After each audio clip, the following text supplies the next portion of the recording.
한 해가 시작되었는데 여러분 달려갈 수 있는 힘이 있는 거죠? 네. 연말에 너무 많이 달려가지고 연초가 되었는데 지친다 이런 생각을 가질 때도 있습니다. 사실 목회자들이 좀 그런 편인데 우리 담임 목회자들끼리 얼마 전에 만났는데 연말 연시 정말 정신없다 이런 얘기 참 많이 했습니다.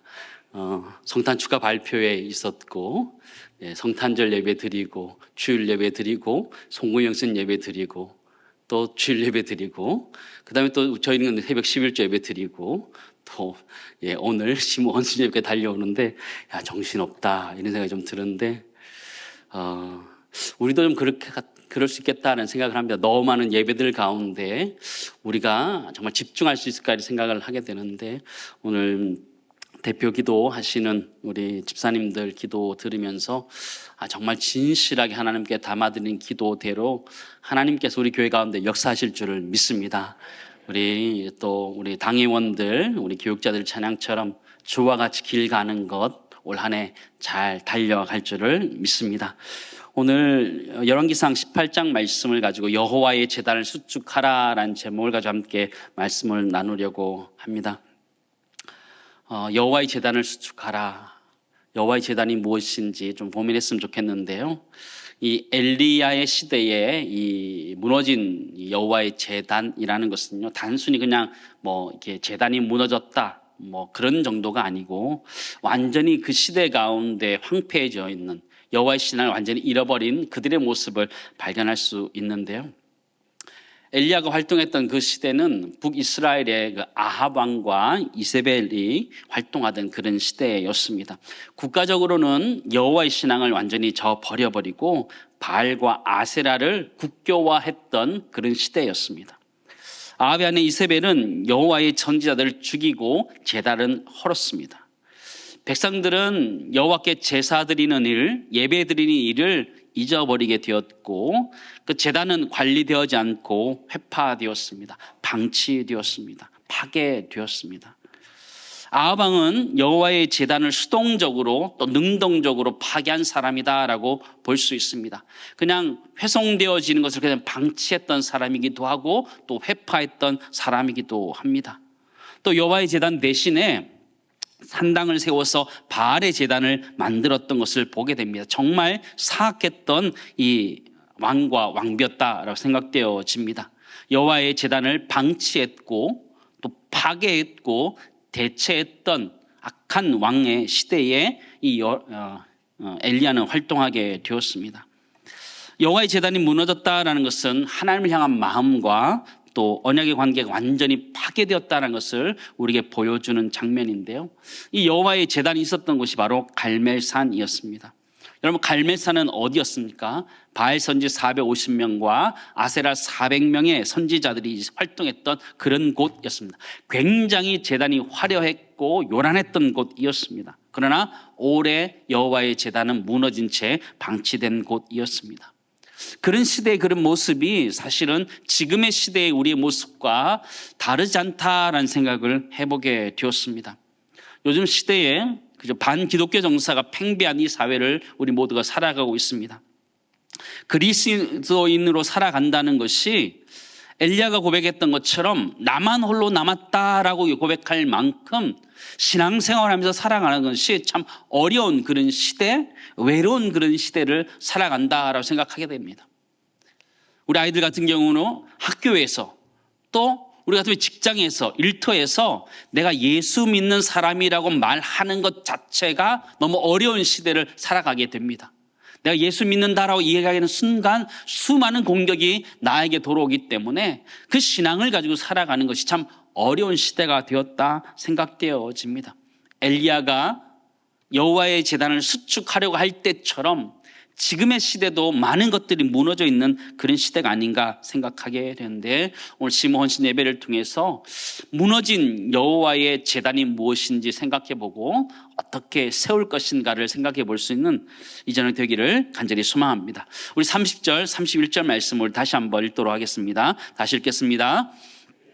모든 백성을 향하여 이르되 내게로 가까이 오라. 백성이 다 그에게 가까이 가매 그가 무너진 여호와의 제단을 수축하되 야곱의 아들들의 지파의 수요를 따라 엘리야가 돌 12개를 취하니 이 야곱은 옛적에 임하여 이르시기를 내 이름을 이스라엘이라 하리라 하신 자더라. 아멘. 이 갈멜산 위에 세워져 있었던 여호와의 제단은 예전에 여호와께 예배를 드리던 제사를 드리던 그런 장소였습니다. 어느 순간 그 제단이 다 허물어지고 그냥 우상 숭배의 자리로 변질되었던 그런 장소가 되어버렸습니다. 이 갈멜산은 원래 하나님의 산이었음에도 불구하고 바알의 세력이 장악하고 있는 산이 되어버렸습니다. 엘리야는 그곳에서 무너진 여호와의 제단을 다시 세움으로 말미암아 그곳이 여호와의 제단이라는 것을 증명하고 싶었던 것입니다.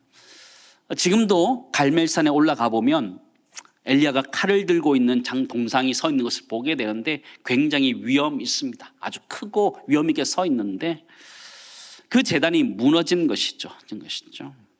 근데 오늘 성경에 보시면 무너진 제단을 신축하라라고 표현하지 않고 무너진 제단을 수축하라 그래요. 신축이에요, 수축이에요? 여러분, 신축은 뭐고 수축은 뭐예요? 신축은 새롭게 처음 이제 만들어가는 것을 신축이라고 하고, 수축은 무너진 것들을 다시 재건해 가는 것을 수축이다라고 얘기하는데요. 원의 뜻을 살펴보니까 수축하다는 것이요, 치료하다 이런 뜻을 가지고 있어요. 라파의 뜻을 가지고 있어요. 여호와의 제단을 수축한다라는 것은 그냥 단순히 쌓는다, 제단을 쌓는다 이런 정도가 아니고 완전히 제단을 회복한다, 완전히 치료한다는 의미를 가지고 있는 거예요. 하나님께 나아갔던 그 예배의 자리가 회복된다는 것을 의미하는데, 그 은혜가 우리에게 있기를 간절히 소망합니다.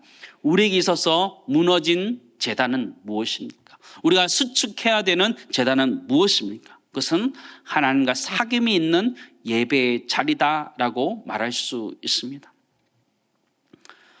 우리는 예전에 신앙생활 할 때 여러분 어떻게 하는지 여러분 잘 아시죠? 여러분 잘 할 때 청년 시절도 한번 생각해 보시기 바랍니다.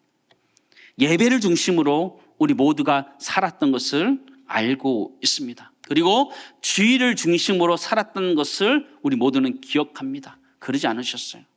모든 일정들이 있었지만 가장 중심에 예배를 두고 우리의 삶을 조정했었고, 주일을 성수하면서 주일을 중심으로 모든 것들을 세팅하면서 살아갔는데, 어느 순간 예배의 자리가 밀려나기 시작하고 주일 성수의 자리가 밀려나면서 우리가 하나님 앞에 드리는 여호와의 제단이 허물어졌던 것 아닌가, 그런 생각을 해보게 됩니다.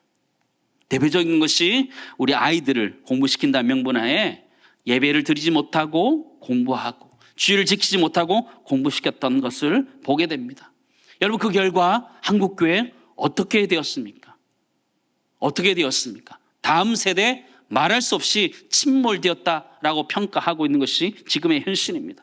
우리 교회는 그렇지 않기 때문에 괜찮다? 아니요, 그렇지 않아요. 우리의 다음 세대가 왜 어려워졌어요? 그들이 MZ세대이기 때문에 그렇게 어려졌나요? 아니요. 우리가 그들을 그렇게 만든 거예요.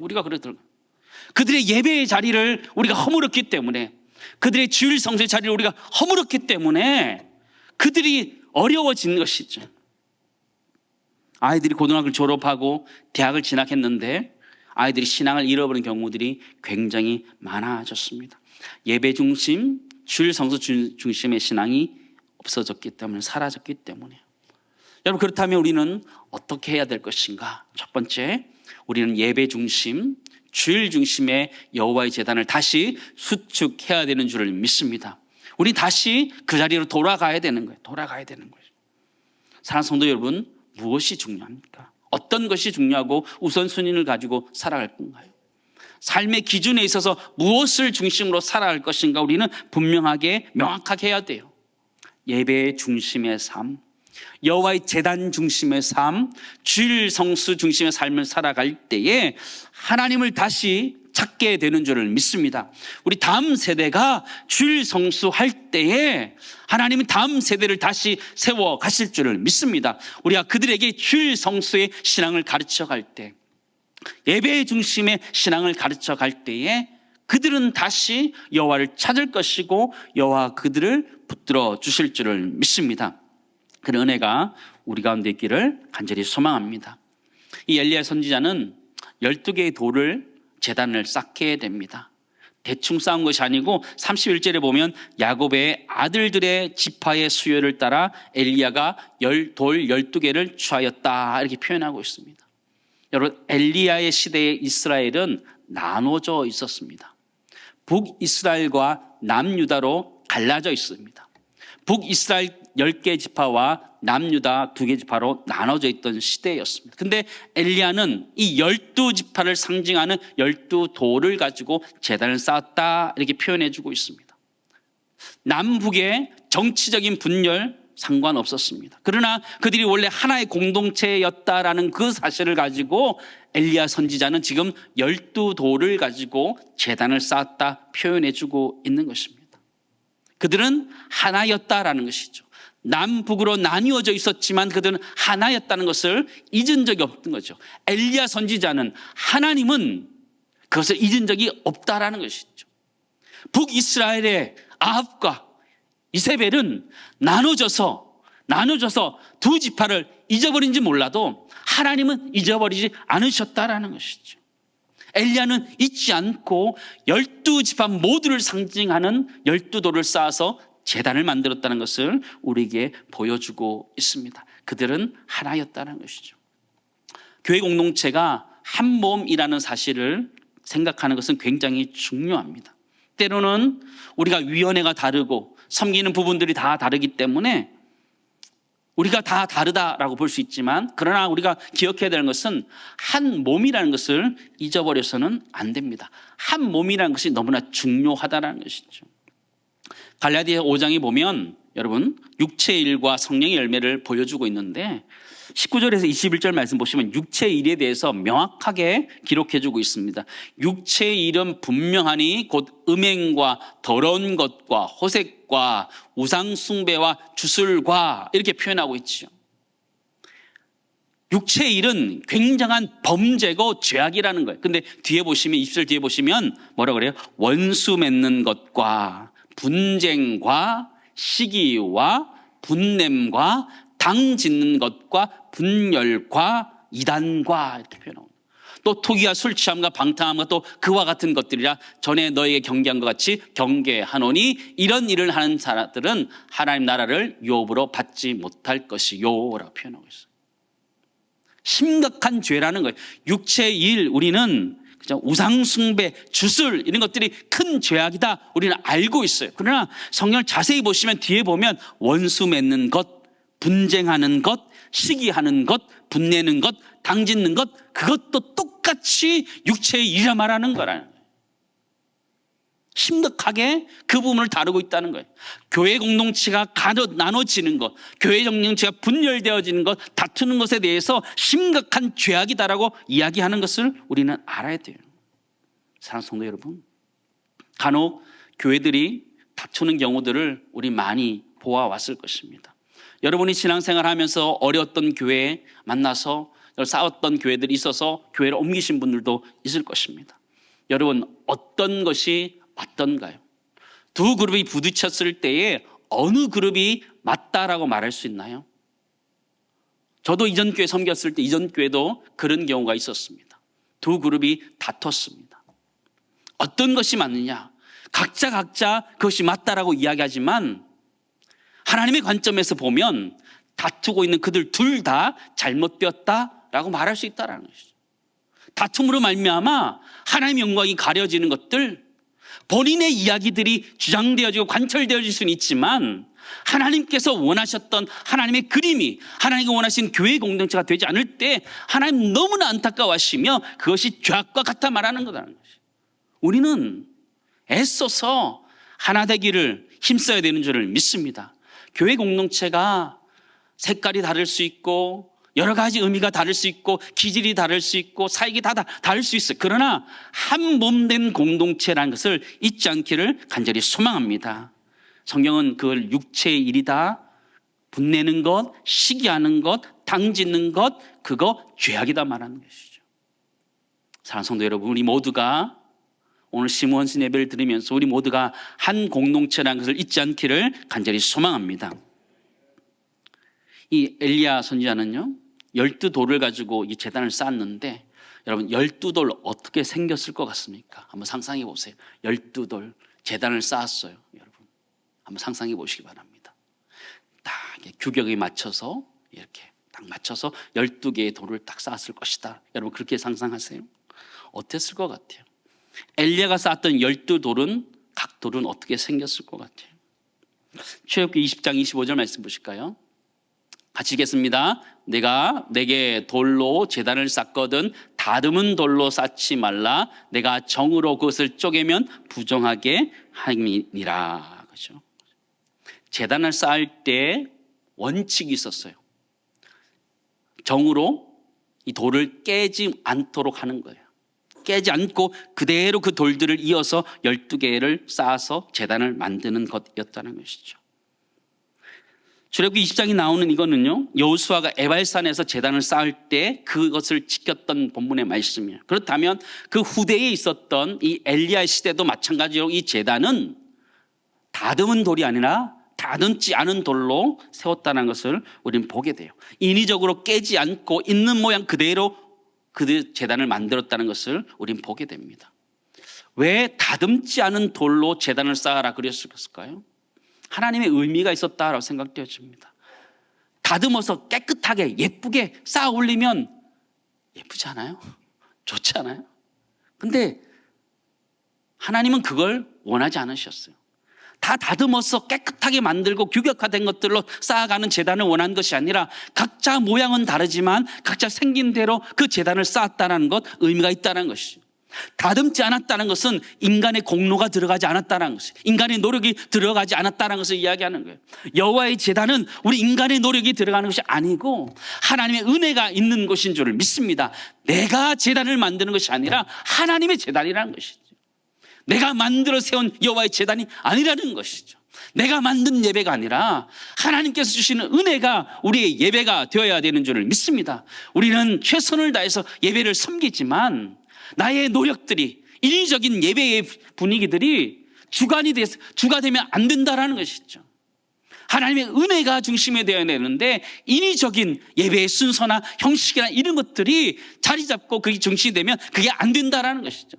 예배라는 것은 때로는 투박할 수 있지만 하나님의 임재하심이 있는 예배가 진정한 예배인 줄을 믿습니다. 우리 모두가 그런 예배를 회복해야 된다는 것이죠. 다듬지 않은 돌로 제단을 만들었어요. 있는 모습 그대로의 우리 모습 하나님께 드리는 것이죠. 죄인된 모습, 연약한 모습 그대로 하나님께 드리는 것, 그게 우리의 여호와의 제단을 만드는 것이죠. 그 당시 우상의 그 제단은요 굉장히 화려했습니다. 여러 사람들이 삐까뻔쩍하게 만드는 거예요. 여러 가지로 만들어 놓은 거예요. 화려하게 만들어 놓은 거예요. 그런데 여호와의 제단은 투박한 돌로 지어져 있습니다. 중요한 것은 외형적인 것이 아니고 하나님의 임재하심, 그게 훨씬 더 중요하다는 것을 이야기하고 있는 것이죠. 사랑하는 성도 여러분, 우리의 예배 가운데 하나님의 임재가 있기를 간절히 소망합니다. 그게 가장 중요하다는 것이죠. 하나님 임재함 없이 내가 아무리 예배의 스타일을 만들고 해도 그거 아무 소용없어요. 현대적인 예배 드려도 아무 소용없어요. 무슨 순서를 다 넣어도 하나님의 임재하심 없으면 그건 여호와의 제단이 아닌 거죠. 중요한 것은 우리가 그곳이 여호와의 제단이 되도록, 여호와가 드러날 수 있도록, 여호와의 임재하심이 드러날 수 있도록 하는 것이 여호와의 제단인 줄 믿습니다. 우리 모두 그렇게 세워갈 수 있기를 간절히 소망합니다. 우리는 한 공동체로서 여호와의 제단으로 만들어져 가고 세워져 가야 됩니다. 에베소 2장 20절 22절 말씀 보실까요? 우리 같이 읽겠습니다. 너희는 사도들과 선지자들의 터 위에 세우심을 입은 자라. 그리스도 예수께서 친히 모퉁이 돌이 되셨느니라. 그의 안에서 건물마다 서로 연결하여 주 안에서 성전이 되어가고 너희도 성령 안에서 하나님이 거하실 처소가 되기 위하여 그리스도 예수 안에서 함께 지어져 가느니라. 아멘. 우리는 함께 지어져 가는 줄을 믿습니다. 목회자인 저도 지어져 가는 거예요. 이미 지어진 것이 아니고 지어져 가는 거예요. 장로님들도 마찬가지고 우리 권사님, 오랫동안 신앙생활하신 노년의 우리 권사님, 장로님도 마찬가지. 지금도 함께 지어져 가는 공동체라는 거예요. 다 되어서 그래 너가 잘 만들어 가야 된다 이런 것이 아니고 함께 지어져 가는 공동체가 건강한 공동체인 줄을 믿습니다. 지금도 하나님 앞에서 엎드려서 기도하고 은혜를 달라고 간구하고 하나님 임재를 사모하는 공동체, 그게 진짜 공동체라는 것이죠. 하나님 임재하심을 위해서 울부짖는 공동체, 목회자로부터 장로님으로부터 평신도 이르기까지 모두가 그 임재를 사모하면서 부르짖는 그것이 진정한 교회 공동체고 함께 세워져 가는 공동체 되기를 간절히 소망합니다. 질문 하나 드릴 텐데요. 여러분, 신앙은 개인적인 걸까요? 공동체적인 걸까요? 신앙이라는 거. 우리는 자라면서 한국은 특별히 신앙이라는 것이 개인적인 것으로 많이 배워왔습니다. 그렇죠? 여러분, 구원받는 신앙은 개인적인 건가요? 공동체적인 건가요? 근데 구원받는 신앙은 가만히 생각해 보면 개인적인 것 같아요. 내가 예수 그리스도를 영접하면, 인격적으로 만나면 나는 구원을 얻어요. 그 구원 얻는 신앙은 분명히 개인적인 것 같아요. 그러나 이 땅에서 구원을 이루면서 살아가야 되는 현재적인 구원과 미래적인 구원이라는 것은요, 개인적이기보다는 공동체적이다라는 것을 우리는 알 필요가 있어요. 내 신앙이라는 것은 나 혼자 열심히 기도하고 나 이제 열심히 큐티하면서 지켜가는 것이 신앙이 아니라는 거예요. 이 땅에서 살아가는 신앙이라는 것은 나와 다른 사람이 함께 만들어가는, 우리의 공동체가 만들어가는 것이 진정한 신앙인 줄을 믿습니다. 이스라엘의 역사를 보면요, 아간의 범죄함으로 말미암아 하나님이 이스라엘 백성들을 벌하셨던 것을 우리는 기억합니다. 여호수아 7장 1절 말씀 보실까요? 이스라엘 자손들이 온전히 바친 물건으로 말미암아 범죄하였으니, 이는 이스라엘 자손이 다 범한 거 아니에요. 아간이 범죄한 거예요. 이는 유다 지파 세라의 증손 삽디의 손자 갈미 아들 아간이 온전히 바친 물건을 가졌음이라 여호와께서 이스라엘 자손에게 진노하시니라. 사랑하는 성도 여러분, 신앙이란 것은 공동체적인 것이라는 것을 잊지 않았으면 좋겠습니다. 우리는 살아가면서 신앙이라는 것, 내가 교회에 예배 드린 것 다 개인적인 것이다 생각합니다. 나만 예배 잘 드리면 된다라고 생각하지만 교회 공동체는 그런 것이 아니라는 것이죠. 내가 하나님 앞에서 진실되게 예배 드리는 것뿐만 아니라 다른 사람들 함께 그렇게 예배 드릴 수 있도록 배려할 수 있는 것, 그게 진짜 교회 공동체라는 것이죠. 우리 모두가 그렇게 세워져 갈 수 있기를 간절히 소망합니다. 함께 세워져 가는 공동체가 교회의 공동체라는 것이죠. 올 한 해 시작하면서 우리 모두가 그렇게 갔으면 참 좋겠습니다. 갔으면 좋겠어요. 각자 섬기는 것은 다 달라요. 각 위원회도 다 달라요. 그러나 함께 배려하면서 함께 세워가는 공동체, 그 교회 공동체가 우리의 공동체 되기를 간절히 소망합니다. 우리는 가끔 나 하나쯤 괜찮겠지 이런 생각을 할 때가 참 많이 있습니다. 나 하나 빠져도 잘 모르겠지 그런 생각할 때가 있지요. 하나님은 아시는 줄 믿습니다.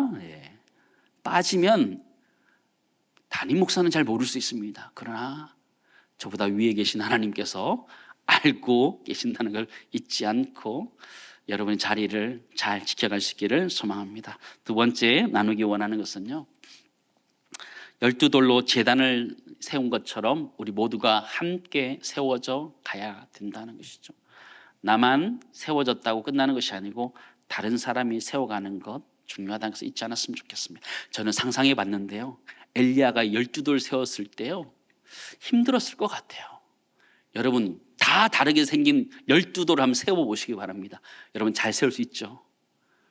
이렇게 세우면 여기 기울고 이렇게 세우면 여기 기울고 이랬을 것 같아요. 그 12돌 세운다고 진짜 고생 많았을 것 같아요. 근데 그게 여호와의 제단을 만들어가는 비결 중에 하나였거든요. 교회 공동체도 마찬가지다 생각되어집니다. 교회 공동체도 세워가는 것이 쉽지 않아요. 다 다르게 생겼기 때문에. 생각도 다르고 신앙의 연륜도 다 다르고 또 가치관도 다 다르고 기질도 다르기 때문에 똑같이 만들 수는 없는 거거든요. 그러나 그 다양한 것들을 함께 맞춰서 서로 배려하고 또 양보하면서 만들어가는 것이 진정한 교회 공동체라는 걸 기억하며 우리 모두가 그런 여호와의 제단을 수축할 수 있기를 간절히 소망합니다. 엘리야는 12돌을 세웠습니다. 10개, 2개 따로 분리하지 않고 10개만 세운 것이 아니고 남유다를 상징하는 2개의 돌도 같이 세웠던 것을 기억해야 됩니다. 저는 12돌 생각하고 남유다, 북이스라엘 생각하니까 남북이 생각이 나더라고요. 그죠? 우리가 우리 교회가 50주년일 때 하나님께서 북한 선교에 대한 통일 선교에 대한 비전을 하나님이 부어 주셨습니다. 한국 교회의 부흥은 단순히 우리가 우리 의식주를 해결하기 위해서 부흥해야 되는 것 아닙니다. 한국 교회는 평양 대붕을 이끌었던 북한 교회의 영적인 빚을 지고 있다는 것을 잊었으면 안 됩니다.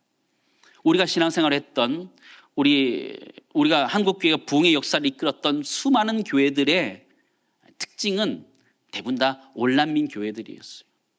북한에서 신앙을 가지고 내려왔던 사람들이 이 남한 땅 가운데 세워서 그 교회가 부흥하고 또 통일이 되면 언젠가 금방 돌아갈 것이라는 것 때문에 살겠던 그 교회들이 한국 교회를 주도하고 이끌고 부흥을 이끌었던 것을 우리 부인할 수 없어요. 그렇다면 우리 한국 교회는 기도할 때마다 12돌을 가지고 기도해야 되는 것이죠. 북한에 있는 성도들을 위해서 기도하고 우리 남한을 위해서 기도하고 한국 사회를 위해서 기도할 뿐만 아니라 북한 사회를 위해서 기도할 수 있는 은혜가 우리 모두 있기를 간절히 소망합니다. 엘리야는 12돌을 쌓은 것처럼 우리 교회도 그랬으면 좋겠어요. 남한 교회를 위해서 열심히 기도할 뿐만 아니라 북한 교회를 위해서도 기도하고요. 우리 남한에 있는 청년들을 위해서 다음 세대를 위해서 기도할 뿐만 아니라 북한에 있는 다음 세대를 위해서도 기도하면 좋겠습니다. 그들이 올바른 진리를 알게 해달라고 그들 가운데 진실을 알게 해주셔서 그들의 어둠이 물러가고 정말 하나님께 주시는 남북을 하나되는 그런 은혜를 달라고 기도하는 우리 교회 되기를 간절히 소망합니다. 사랑하는 성도 여러분, 엘리야는 야곱의 이 아들들을 언급하고 있습니다. 12지파를 언급하는데 야곱을 언급하는데 이 야곱은 성경에 보면 이스라엘의 이름으로 이름이 바뀌었던 것을 우리는 알고 있습니다. 열왕기상 18장 31절 말씀 볼까요? 같이 읽겠습니다. 이 야곱은 옛적에 여호와의 말씀이 임하여 이르시기를 내 이름을 이스라엘이라 하신 자더라. 그렇죠? 야곱이었던 그런 사람이 아니라 이스라엘로 바뀌었던 그런 사람이라고 그는 언급하고 있어요. 엘리야는 단순히 야곱의 지파, 야곱의 자녀들의 12지파를 세운 것이 아니라 그가 변화된, 하나님 안에서 변화된 12지파, 변화된 자의 12지파를 세우고 있다는 것을 우리에게 말해주고 있어요. 그는 하나님의 백성이었어요. 하나님의 소유였다는 것을 분명히 하면서 그 일들을 하는 것을 보게 됩니다. 사랑하는 성도 여러분, 우리도 살아가면서 12돌을 쌓았으면 참 좋겠다라고 생각합니다. 12돌 쌓았으면 좋겠는데 12돌이 어디 있습니까? 12돌 어디 있어요? 바로 옆에 다 있잖아요. 그죠? 네. 머리를 가리키지 마시고, 그죠? 12돌 여기 다 있습니다. 우리가 함께 세워가는 있는데요. 이게 사실은 길갈에 세웠던 기념비와 같은 거거든요. 12돌을 세웠다. 이스라엘 백성들이 요단강 건너가면서, 그죠? 그 안에서 12돌을 취합니다. 그리고 제단을 쌓아요. 돌을 쌓거든요. 그리고 이게 하나님께서 역사하셨다는 걸 증명하는 그 돌 무더기가 되거든요. 마찬가지로 우리도 마찬가지죠. 우리 각자가 12개의 돌 무더기가 되는 거죠. 하나님 우리 삶 가운데 역사하셨다라는 것들을 보여줄 수 있는 그런 우리가 되어야 되는 거죠. 우리 다음 세대가 우리를 볼 때 하나님 정말 역사하셨다라고 고백할 수 있는 기념비 같은 그런 은혜가 우리 모두 있기를 간절히 소망합니다. 다음 세대가 우리를 봤을 때에 정말 하나님이 함께 하셨고 하나님의 은혜 가운데 역사하셨다라고 증거할 수 있는 공동체가 우리의 공동체 되기를 간절히 소망합니다. 우리 자신이 기념비 같은 존재가 되어야 돼요. 12돌과 같은 여호와의 제단이 되어야 되는 거죠. 많은 사람이 보면서, 우리 다음 세대가 보면서 이들이 살아나고 여호와가 살아계심을 느끼고 배울 수 있도록 우리 모두가 그런 삶을 살아낼 수 있기를 간절히 소망합니다. 마지막 세 번째 정리하기 원하는 것은요, 우리 자신이 길갈에 세웠던 기념비로서 우리가 후대에 증거되어야 된다는 것을 잊지 않았으면 좋겠습니다. 우리 다음 세대는 신앙을 어디서 배우느냐? 우리에게서 배울 거예요. 우리의 주일학교 아이들, 중고등부 청년들 어디서 신앙을 배우느냐? 우리 장년 세대를 통해서 배운다는 걸 기억하면서 우리가 여호와의 제단으로서 위치를 잘 할 수 있기를 바랍니다. 우리 모두가 하나님과의 교제가 친밀하게 되는 은혜가 있어서 우리를 보는 다음 세대가 우리를 통해서 하나님의 살아계심을 느끼고 하나님 인자하심을 볼 수 있는 은혜가 우리 가운데 있기를 간절히 소망합니다. 엘리야는 새로운 것을 만드는 게 아니고 버려진 옛 제단을 수축하였습니다. 우리 새롭게 또 임직받고 또 새롭게 헌신하며 나아갈 때 우리는 새로운 것 하자는 것 아닙니다. 여러분, 전도서 말씀 읽어보면 해 아래 뭐가 없다고요? 색이 없습니다. 목회의 방법도 저도 수없이 많이 연구하고 하는데요, 결국 본질로 돌아가면 해 아래 색이 없어요. 새거 같이 보일 뿐이에요. 이게 겉은 새거 같지만 사실 본질은 똑같아요. 말씀과 기도와 전도와 교제와 교육과 훈련과 이런 것들이거든요. 우리 모두가 그러한 것들을 다시 잘 세워갈 수 있기를 간절히 소망합니다. 하나님은 우리 모두가 한 돌 한 돌처럼 잘 쌓여서 여호와의 제단이 되기를 원합니다. 우리 교회 많은 우리 재직들이 그런 돌이 되었으면 좋겠습니다. 서로 모양은 다르지만 서로 잘 맞춰서 여호와의 제단이 되어서 그 자리에서 하나님의 임재하심이 있고 죄사함이 있고 용서가 있고 나눔이 있는 그런 공동체 우리 모두가 이룰 수 있기를 간절히 소망합니다.